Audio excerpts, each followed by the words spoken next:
오늘 새벽에도 하나님의 은혜가 저 여러분에게 함께하기를 기원합니다. 어제 세 번째 발람이 이스라엘을 향하여 축복하였습니다. 그러자 10절에 발락이 발람에게 노하여 손뼉을 치며 말하되 내가 그대를 부른 것은 내 원수를 저주하라는 것이오늘 그대가 이같이 세 번 그들을 축복하였도다. 그러므로 그대는 이제 그대의 곳으로 달아나라. 모압 왕 발락이 화가 많이 났습니다.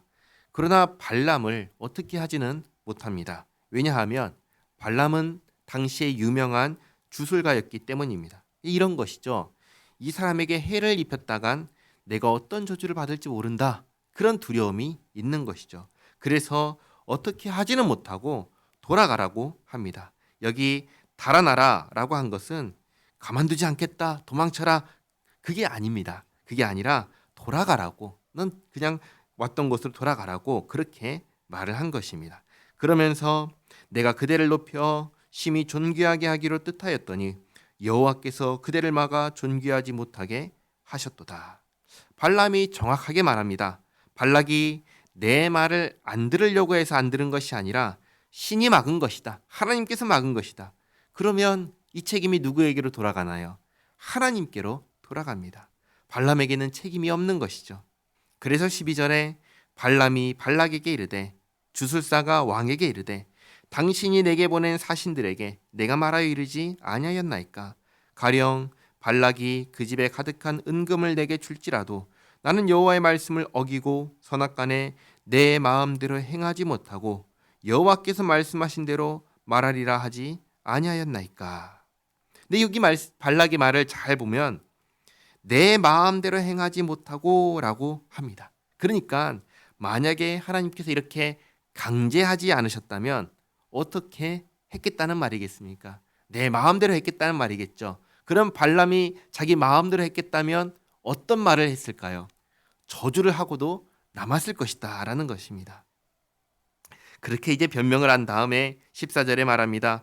이제 나는 내 백성에게로 돌아가거니와 들으소서. 내가 이 백성이 후일에 당신의 백성에게 어떻게 할지를 당신에게 말하리이다 하고 발람이 예언하여 이르기를 부올의 아들 발람이 말하며 눈을 감았던 자가 말하며 하나님의 말씀을 듣는 자가 말하며 지극히 높은 자의 지식을 아는 자 전능자의 환상을 보는 자 엎드려서 눈을 뜬 자가 말하기를 내가 그를 보아도 이때 일이 아니며 내가 그를 바라보아도 가까운 일이 아니로다.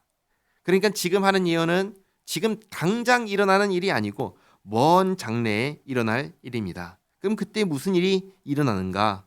17절 하반절에 한 별이 야곱에게서 나오며 한 규가 이스라엘에게서 일어나서 한 별, 한 규라는 것은 통치자입니다. 지도자입니다. 이스라엘을 다스리는 왕이 나올 거라는 말입니다. 그래서 그 왕이 나오면 모압을 이쪽에서 저쪽까지 쳐서 무찌르고 또 셋의 자식들을 다 멸하리로다.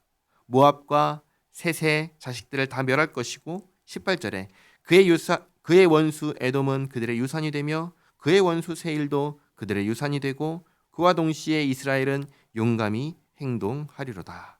그러니까 에돔과 세일도 다 정복할 것이다 얘기하고 19절에 주권자가 아까 말했던 한별 한규를 의미하죠. 주권자가 야곱에게서 나서 남은 자들이 그 성읍에서 멸절하리로다 하고 그러니까 결국은 이스라엘이 결국은 다 정복한다는 말입니다. 그리고 20절에 또 아말렉을 바라보며 예언하여 이르기를 아말렉은 민족들의 으뜸이나 그의 종말은 멸망에 이르리로다 하고 아말렉도 멸망하고 21절 또 겐 족속을 바라보며 예언하여 이르기를 내 거처가 견고하고 내 보금자리는 바위에 있도다. 그러나 가인이 쇠약하리니 나중에는 아수르의 포로가 되리로다 하고 겐 족속이 가인 족속입니다. 같은 족속이죠. 그러니까 겐 족속도 지금은 잘 지내는 것 같지만 결국은 멸망한다는 것입니다. 여기까지가 하나의 예언입니다. 그러니까 이스라엘에 한 왕이 나오면 그가 열방을 정복할 것이다. 그런데 이 일은 지금 당장 일어날 일이 아니라 먼 미래에 일어날 일이다 하고 예언을 했습니다. 그 다음 23절 보시면 또 예언하여 이르기를 슬프다. 하나님이 이 일을 행하시리니 그때의 살자가 누구이랴.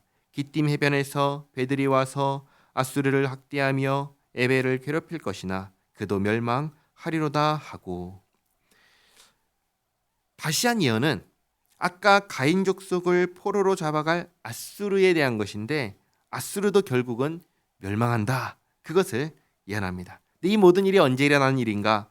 당장이 아니라 먼 훗날에 일어날 일입니다.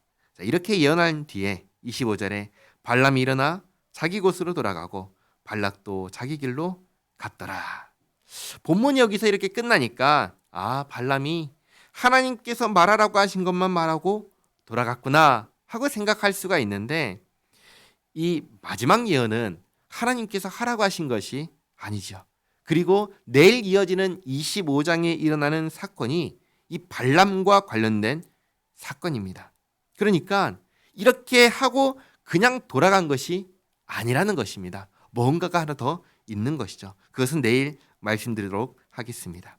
오늘 말씀을 정리하면, 모압 왕 발락이 발람에게 이스라엘을 저주해달라고 했지만 3번에 걸쳐서 하나님께서 하라신 말씀만 하였고, 그래서 화가 난 발락이 돌아가라 라고 하니까 나는 내 마음대로 할 수 없어서 그랬다 라고 발람이 말을 한 것이죠.